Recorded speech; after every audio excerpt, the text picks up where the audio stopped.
So I'm Ash, I'm married to Richard, and we have 3 lovely children. Most of you know me as Ash, but I was actually born Lisa Johnson in London, 1978. In part, my story is about growing up biracial in the UK. I understand that the conversation around race is constantly evolving, and I share this with so much love and respect for everybody. When I was 1, my mum ran away from my dad, and we went into hiding. But every time my mum ran away, she would be found and brought home. When I was 2, we ran away for good. We had lots of help. We were taken to a refuge, and they bought my mum a coat because we had taken nothing with us. She was 7 months pregnant with my younger sister. The people at the refuge urged my mum to leave London. They said, "Go to Bristol, we have a refuge there. Have your baby safely, and we'll work the rest out later." We never returned to London, and I spent the rest of my formative years hiding from my father.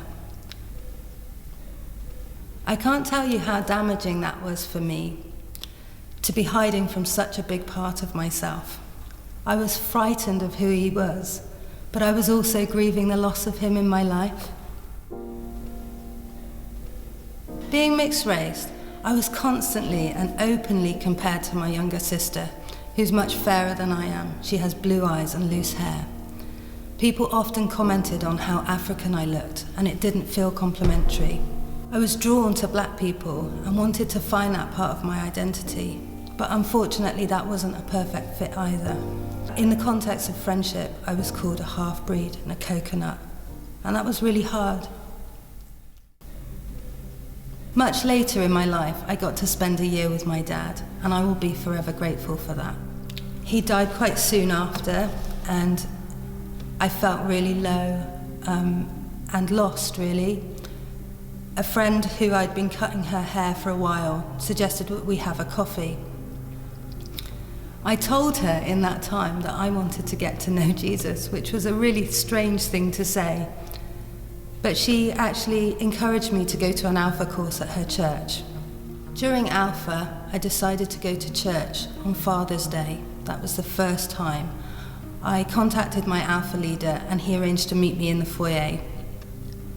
During the service, the minister had asked people to come forward and pray for a couple who had lost their child that weekend.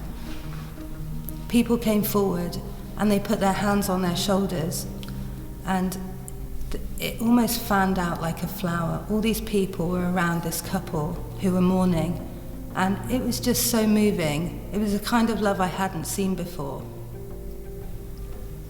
As the weeks went on, I really started to wobble. I didn't know what was happening. Everything was changing really quickly. I went to church that Sunday morning and sat there and felt really nervous. I wanted to get up and leave, and I made for the door. Nigel was on the stage doing the announcements, and as I made it to the door, he said, "Lisa Johnson, will you come to the baby room?" That stopped me in my tracks.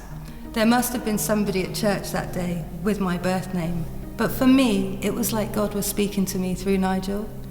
You know, in those moments, it felt like he was saying, "Lisa, I know you. I've always known you, and from now on, we're going to do this together."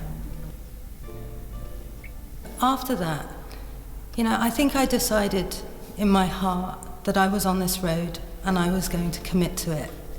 When my instincts told me to run, I would say, "Ash, you're running the wrong way," and I would turn back towards God, and actually, He would do the rest. Meeting Jesus has made such a difference in my life. He has reconciled me to God, but He has reconciled me to myself. Yes, I am my mother's daughter and my father's daughter. I am black and I am white, but I am so much more. Sometimes it can feel scary to make myself vulnerable and open to the things that God is calling me to. But Jesus hasn't left me without agency. I'm filled with His Holy Spirit. He's teaching me how to pray, and He's teaching me how to forgive. I have found a home amongst His people and my true self in Him.